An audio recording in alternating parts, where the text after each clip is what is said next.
सुरुवात झाली पाहिजे ती म्हणजे शिक्षणाच्या बजेटपासून. आणि शिक्षणाचं बजेट मला वाटतं सगळ्यांना जर माहीत असेल तर ते किती कोटीचं होतं थोडंसं आपण चर्चात्मक पण ठेवायचं. म्हणजे असं काही नाही की मी सांगणार तुम्ही ऐकणार आणि जाणार, तसं न ठेवता आपण थोडंसं म्हणजे एका वेगळ्या चर्चेतून, कारण कुठलेही सत्राचे जे असतात त्याच्यामध्ये जेव्हा आपण चर्चा ठेवतो त्यामध्ये थोडंसं एक विचारांचा देवाणप्रवाह झालेच पाहिजे. मग आमचे स्टेट डायरेक्टिव्ह पॉलिसीज जे आहेत ते स्टेट डायरेक्टिव्ह पॉलिसीज इम्प्लिमेंट करण्यासाठी जो शिक्षणाचा बजेट आहे तो इम्प्लिमेंट करण्यासाठी त्याच्यामध्ये कोणत्या तरतुदी आहे कोणी मला सांगू शकेल का? आपण बोलतो, खूप काही बोलून जातो, येतो आणि भरमसाठ बाबासाहेबांनी ह्यू केलं तेव केलं, ह्यू केलं तेव केलं. मला वाटतं आज ब्राह्मणाने आपल्यापेक्षा चांगलं ते संविधान वाचून काढलेलं आहे आणि कुठे खुट्टे लावायचे त्यांना माहिती. कारण हा जय भीम बोलो किधर भी चलो हा विषयच नाही. हा विषय इतका सखोल आहे. जर मी म्हटलं आज आम्ही आपल्या समाजाचं जर एज्युकेशनच्या बाबतीतच म्हटलं तर पर्सेंटेज जे आहे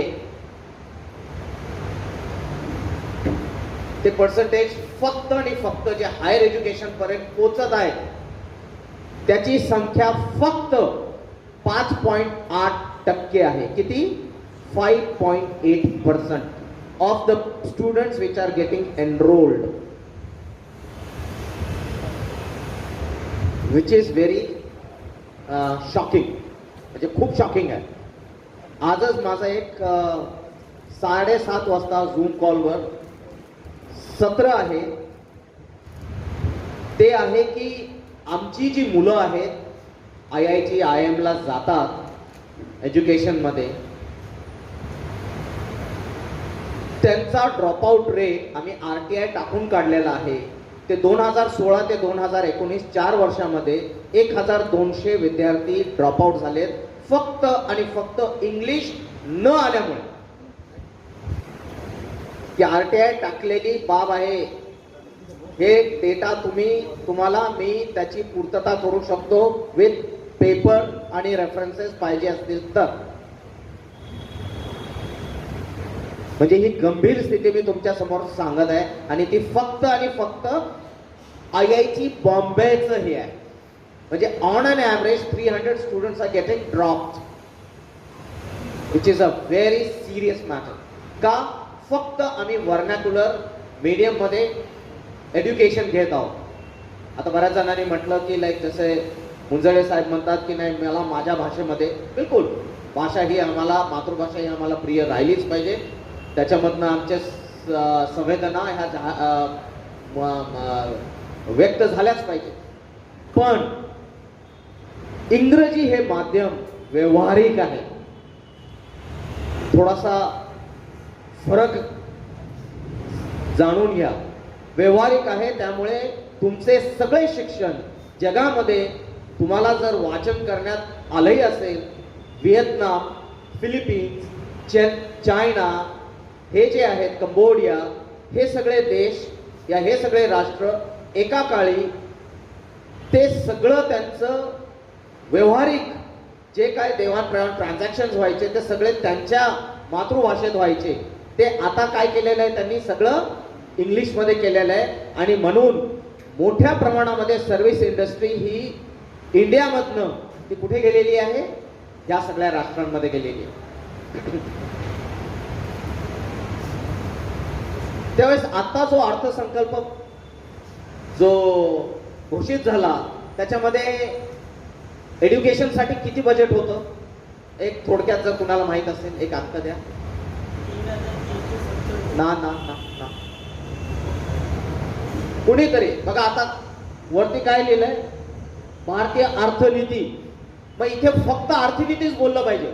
जर समजा आम्ही आज एक ट्रान्झॅक्शन करत आहोत, तुम्ही जे आज पैसे ट्रान्झॅक्ट करत आहात गुगल पेनी करत आहात, राईट, तर तुम्हाला आतापर्यंत विचार आला पाहिजे की गुगल पे म्हणजे कोणतं पेमेंट मेथड आहे.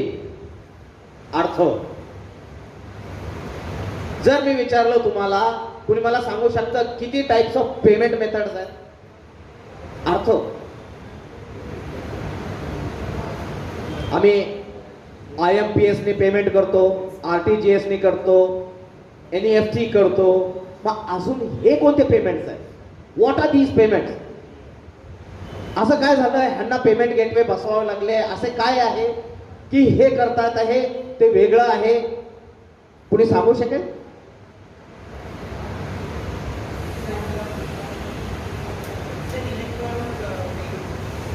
नाही, इलेक्ट्रॉनिक, सगळं इलेक्ट्रॉनिक आहे.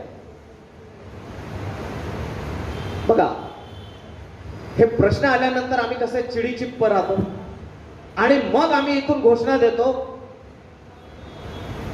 की मोदीने ह्यालाच बसवलं, त्यालाच बसवलं, ह्यालाच हे केलं, त्यालाच हे केलं. मग काय आम्ही ते तेवढे ज्ञानार्जित झालो की आमच्यातला एक तिथे जाऊन बसेल? काय तर क्यों गाली देतो? तुम्हाला वॉलेट पेमेंट्स माहिती आहेत? वॉलेट पेमेंट्स ऐकले कधी ना? These are all wallet payments.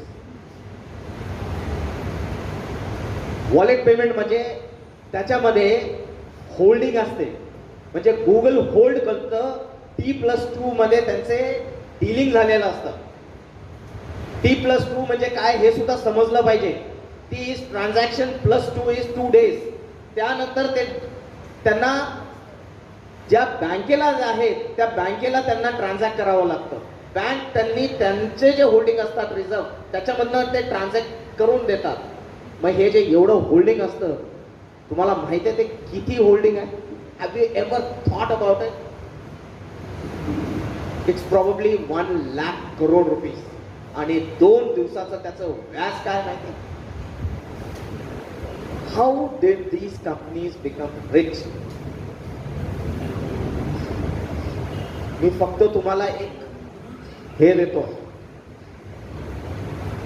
जर तुम्हाला माहित नाही ह्यावेळेसचा अर्थसंकल्प एज्युकेशनसाठी किती सादर झालं, तर मग हा विषय तुम्ही थोडासा पहिलं वाचन करून आलेला पाहिजे होता असं मला वाटतं.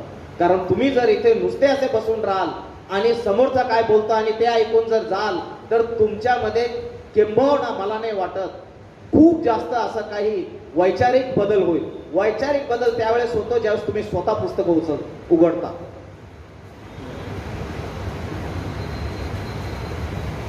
त्यामुळे तो 70,000 करोडाच्या जवळजवळ होता. 29,45,000 कोटी मधनं, which is equivalent to 1.6% of the GDP. ना ग्रॉस डोमेस्टिक प्रॉडक्ट वगैरे हे सुद्धा तुम्हाला माहित झालं पाहिजे आतापर्यंत. What is gross domestic product? हे काय आहे? किती लोक इथे मार्केटमध्ये खेळतात आहे? How many of them are in market?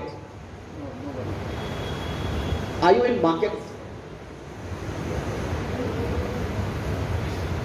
मी तुम्हाला सांगतो, मी म्युच्युअल फंड्स मध्ये टाकलं, ओपनली सांगतो. आय जस्ट पुट 3.5 लाख रुपये टाकले. मी घर बसल्या अगदी झोपून 1 लाख रुपये कमवले आणि बाहेर पडलो 4-5 महीने. अगर ये आप नहीं सीखोगे, समस्या आपकी है. बाबा साहब ने करके गया था. बाबासाहेबांचं राजगृह किती लोकांना माहिती आहे कशातून झालेलं आहे? चला, वाचन नाहीये. जय भीम बोलो, किधर भी चलो, यही हुआ है हमारा. आपको पता है बाबा साहब ने जो राजगृह बांधलेला आहे त्याचे पैसे कुठून उभा केले होते माहिती आहे? He got his money from markets. त्यांनी शेअर मध्ये गुंतवणूक करून त्याच्यातून पैसे मिळवले आणि त्याच्यातून त्या राजगृहासाठी पैसे लावले आणि कमी पडलेले ते 30,000 रुपये वरती त्याचं लोन घेतलं. नहीं पड़ते ना. तो बाबा साहब अगर मार्केट में पैसे डालते हैं तो हमने क्या करना चाहिए? फिर हम बोलते हैं अरे ते शहा पारिक, हा शहा पारिक पटेलच ते हे चालवतात. अरे तुम्हाला कोण थांबवलं का तिथं जाय? हाताला धरून ओढलं नाही का? अभी जो नया आया है बिटकॉइंस, क्रिप्टो करेंसीज, कितने लोग उसमें करते हैं ट्रांजैक्शन? नहीं करते. How many are going there? मैं एक नए फिलॉसफी में, नए सोच में आपको बाबा साहब बताने की कोशिश कर रहा हूं. बाबा साहब का रिलेवेंस आज भी है, कल भी रहेगा और आते हमेशा, जब तक ये जो है हम जो कहते हैं ना सूरज चांद रहेगा, बाबा तेरा नाम रहेगा, वो तब तक रहेगा, क्योंकि उन्होंने इतना विजनरी काम करके गए. He is not generally known as a symbol of knowledge.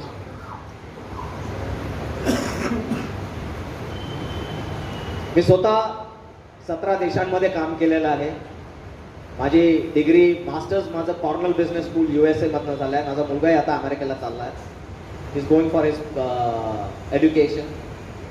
मी काय म्हणतोय, हम ऐसे क्यों है, हमें ऐसे का खिदमत पडलो?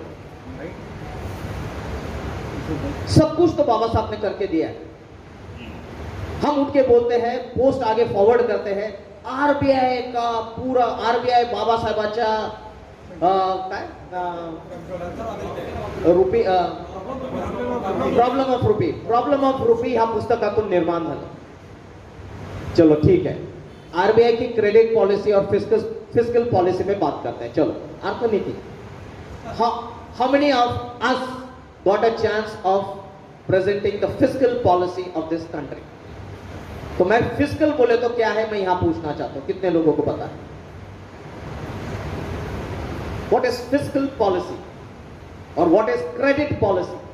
दे come up with 6 monthly, quarterly fiscal policy और फिस्कल डेफिसिट्स, और क्या है ना भाई, दिस आर सीरियस मैटर्स. बाबा साहब को सिर्फ और सिर्फ सोशल पर्सपेक्टिव से मत देखना. You, the whole community, over the years, have seen Baba Sahab only and only from social perspective, not from economic perspective. Rather, he has done everything. This is the only constitution in the world. In the world. Let me put emphasis on in the world, which has got economic त्याला जोड दिलेली आहे. इसीलिए state policies में जो state policies implement करना होता है, उसके डायरेक्टिव्स कहां से जाते हैं, कोई बता सकता है? मैं तब तक एक घूंट पानी पीता हूं. कॉन्स्टिट्यूशन तो जाते हैं भाई मेरे. कौन सा ऐसा ये है? बाबा साहब बोलते हैं, चलो जल्दी से बताओ. State policies, SC/ST sub plan, planning commission, ये सुने हो? हाँ, प्लानिंग कमीशन चालू है नहीं है? हाथ ऊपर करो फटाक नहीं. क्यों बंद कर दिया? हाँ,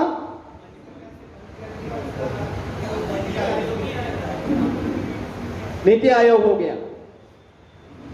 प्लानिंग कमीशन बंद करते हो, चलो तुम अगर एक चीज बंद करते हो और दूसरी चीज चालू करते हो, तो आप किस कारणवश करते हो? ये चीज करते हो तो कोई तो कारण चाहिए ना. बुद्ध पढ़े हो ना आपने, कारण परिणाम अपन नेहमी म्हणतो ना. तो ये बंद किया है तो किस लिए बंद किया है?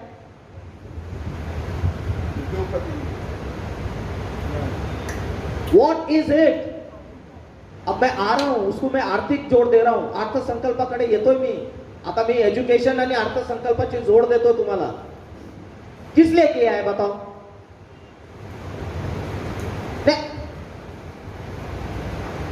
मुझे ऐसे लगता है, मैं ये मानता भी हूं, बहुत जगह ये बात भी चलती है, आमच्या समाजाचे ब्राह्मणा बरोबर एज्युकेटेड आहेत हो, तर वो नौकरी के लिए, not for analysis, not for giving your opinions. You have to give opinions. अगर आप ओपिनियन दे रहे हो तब जाके आप में विचार परिवर्तन हुआ है. तो आपको पता है क्या है? प्लानिंग कमीशन का सबसे अहम मुद्दा था ताई, आपको बताता हूं मैं. कि आपके स्टेट डायरेक्टिव पॉलिसीज को इंप्लीमेंट करने के लिए there was a different team, member body committee which used to see to it that SC/ST sub-plans were getting implemented. Second, there was a budgetary provision made through the union budget. And इसको counter करने के लिए उन्होंने नीति आयोग बताई। अब इसमें कोई budget allocation नहीं है। आप समझ रहे हो? मैं अहम बात बता रहा हूं। There is no budget allocation. Niti Aayog cannot allocate budget for SC/ST sub plan. Scholarship जाती है हमारी, कितने लोगों को स्कॉलरशिप मिलती है? नहीं मिलती है, 200 रुपए मिलती है, भीख देते हो हमको। They give arms, ALMS। Sir अहम मुद्दे बता रहा हूं मैं। दूसरा और इंपॉर्टेंट, जाके पढ़ लेना, what's the difference between planning commission and Niti Aayog. Planning commission में there was a selection body, जैसे हमारे मुंगेकर साहब प्लानिंग कमीशन पे गए, अहलुवालिया प्लानिंग कमीशन पे गए। अब हम प्लानिंग कमीशन निवडणूक पद्धतीने मेंबर बॉडी प्रस्थापित करत नाही, आम्ही नॉमिनेशननी करतो। म्हणजे मी नॉमिनेट अमित शाहच्या पोराला करू शकतो, पडले ना।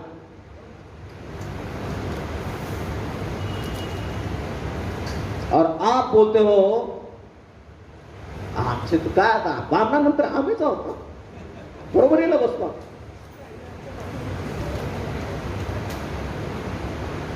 ना बिल्कुल बिल्कुल ही नहीं। आप उनको गाली दो मत, उन्होंने जितना बाबा साहब पढ़ा है मुझे नहीं लगता किसी ने किया।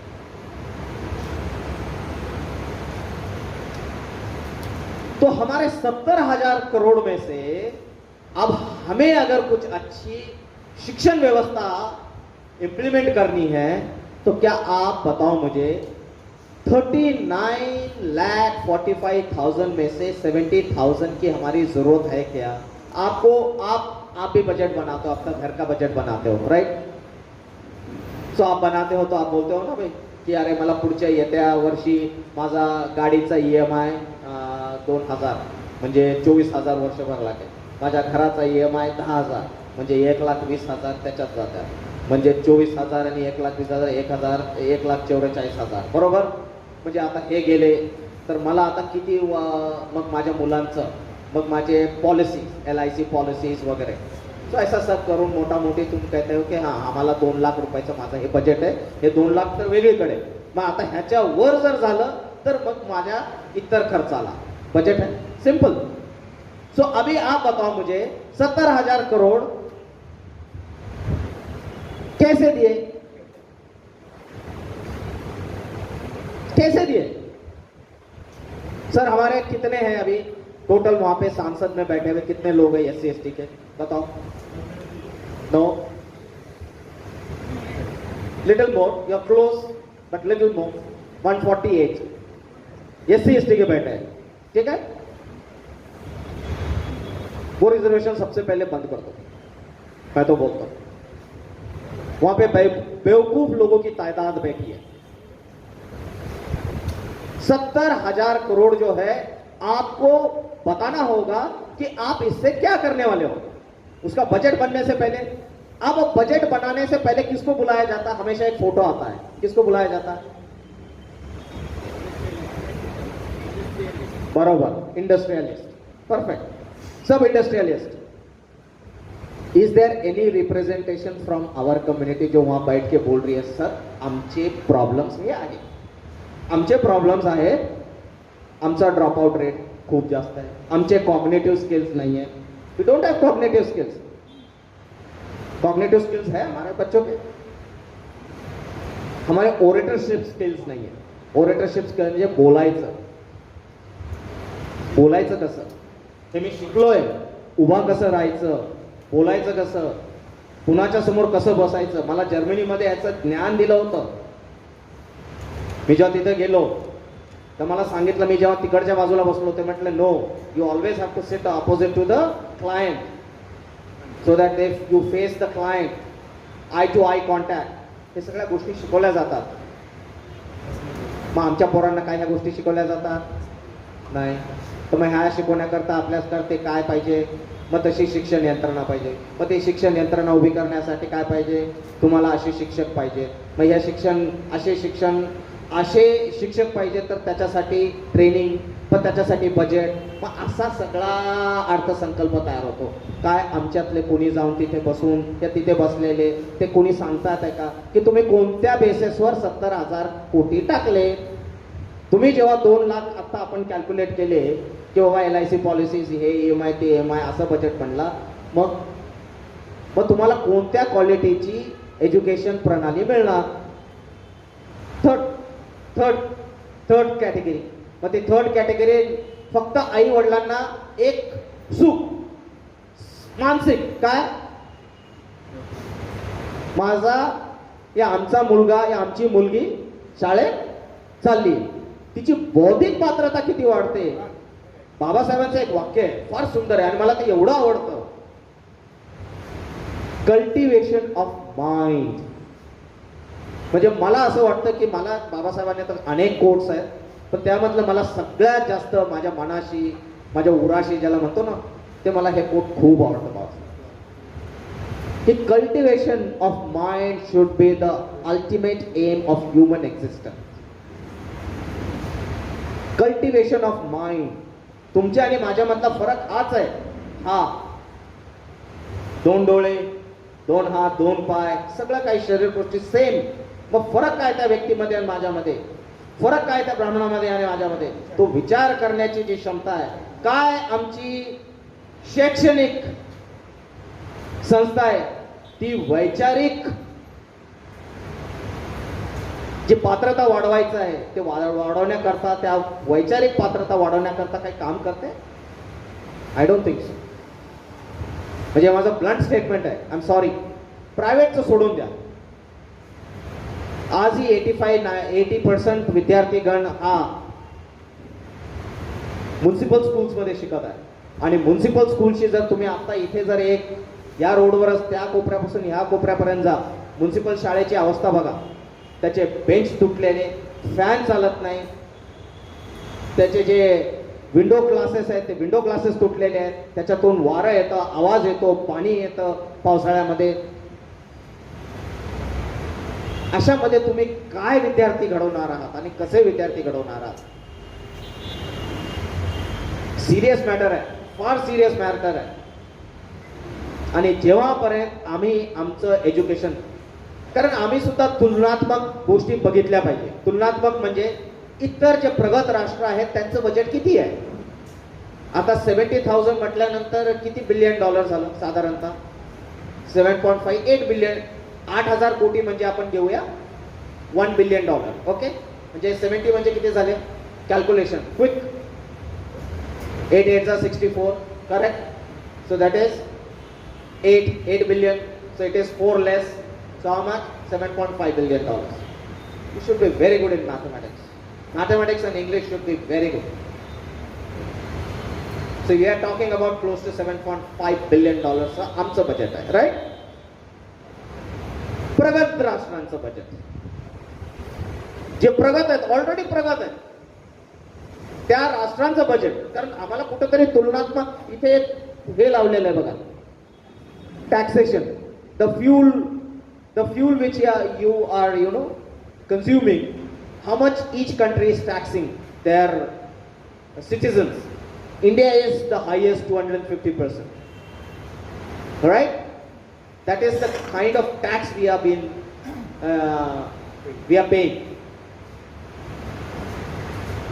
तुम्हाला माहिती आहे, बराच जण अकाउंट्स कुठे काढतात, जे बिझनेस ट्रान्झॅक्शन्स करतात, कुठे काढतात.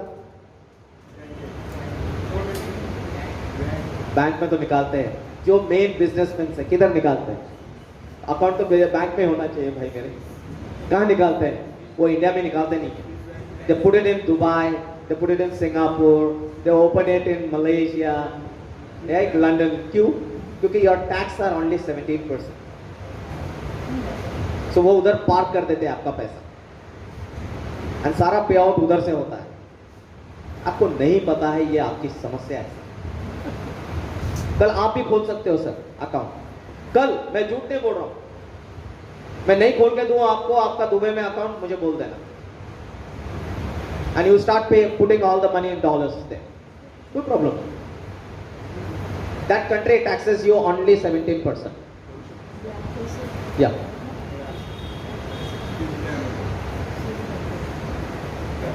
so my sincere request is the अर्थ जे आहे that has to get connected to your education.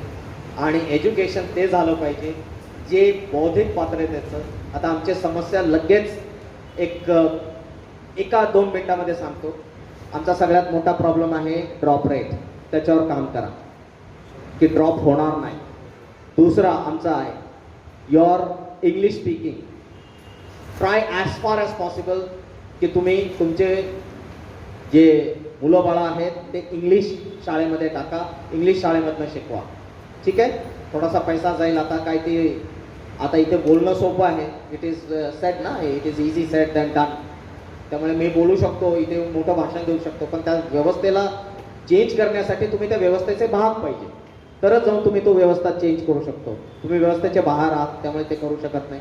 त्यामुळे आता जे तुम्हाला जे साधे आहे तेच करा. ते इमिडिएटली तशा शाळेमध्ये टाका. दुसरं आहे करिक्युलम्स जे अपडेटेड आहेत. आता जे करिक्युलम्स आहेत ते आहेत वर्ल्ड स्कूलचे curriculums. There is world school philosophy coming. इथे बघा तुम्ही Lodha world school, IB world schools, ह्या सगळ्या स्कूल्समध्ये शक्यतो जर टाकता आला, जर RTEच्या अंतर्गत तिथे विद्यार्थ्यांना त्यांना दाखल करता आलं, please go and put them. तिथे जा, त्याच्यामध्ये टाका RTEच्या ह्याच्यात. त्यानंतर चौथं आहे स्कॉलरशिप्स. खूप काही स्कॉलरशिपचे तरतुदी केलेल्या आहेत. फॉरेन स्कॉलरशिप्स भरपूर आहेत, त्याचे आम्ही वेगळे क्लासेस घेतो. फॉरेन स्कॉलरशिपसाठी तुम्ही तुमच्या पाल्यांना पाठवा. फॉरेन स्कॉलरशिप 2 आहेत. एक स्टेटची स्कॉलरशिप्स आहेत आणि एक सेंटरचं आहे. सेंटरच्या स्कॉलरशिपचं नाव आहे NOS, नॅशनल ओव्हरसीज स्कॉलरशिप्स. आणि इथली स्कॉलरशिप्स आहेत ते आहेत SC/ST scholarships of Maharashtra government. त्याच्यामध्ये तुम्ही तुमचे अप्लाय करा. ऑनलाईन आहेत सगळं. आता scholarships.gov.nic.in मध्ये येतं. अगदी तुम्ही जा, तिथे तुम्हाला सगळं उपलब्ध आहे. म्हणजे ह्या सगळ्या तुमच्या अशा तोंडपाठ राहायला पाहिजे. तुम्हाला काही डेटा पाहिजे असेल तर go to HRD minister, right, statistical data. आणि एज्युकेशनसाठी एज्युकेशन अपडेटेड करिक्युलम्समध्येच तुमच्या विद्यार्थीगणाला पाठवा. Don't put them into a curriculum which is outdated. बायलाट सगळे आता स्लोली ते अपडेट करत आहेत, पण the rate is very slow. अजून एक लास्ट गोष्ट सांगून मी इथे पूर्णविराम देतो. ते म्हणजे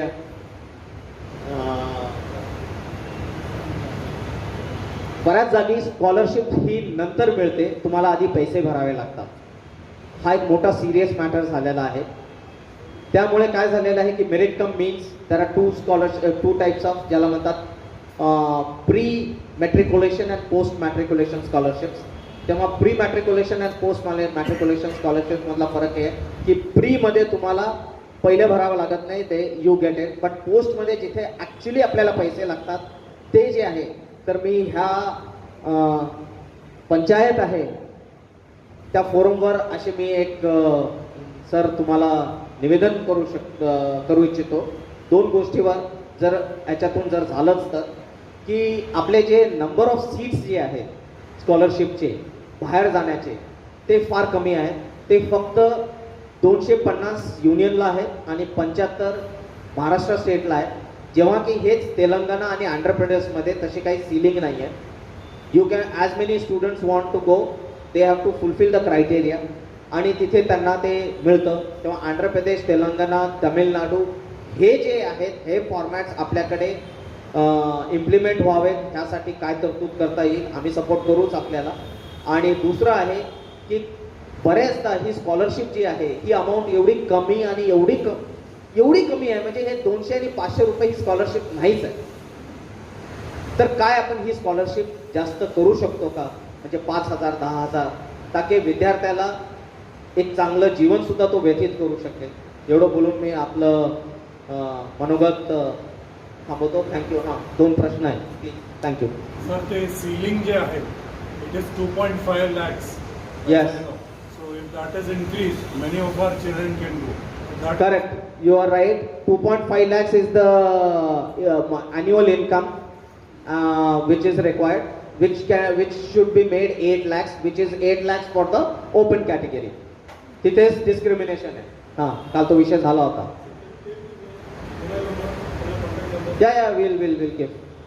My mobile number is 7977 590 560.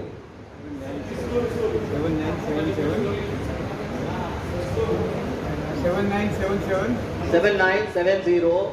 Sorry, 7977 590 and 560. So 7977 590 560. You can take it, exchange it. I hope you enjoyed the session. Thank you.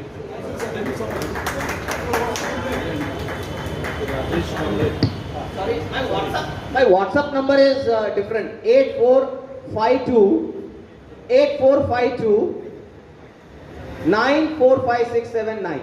Very easy to remember. 945679. फक्त 8452 remember.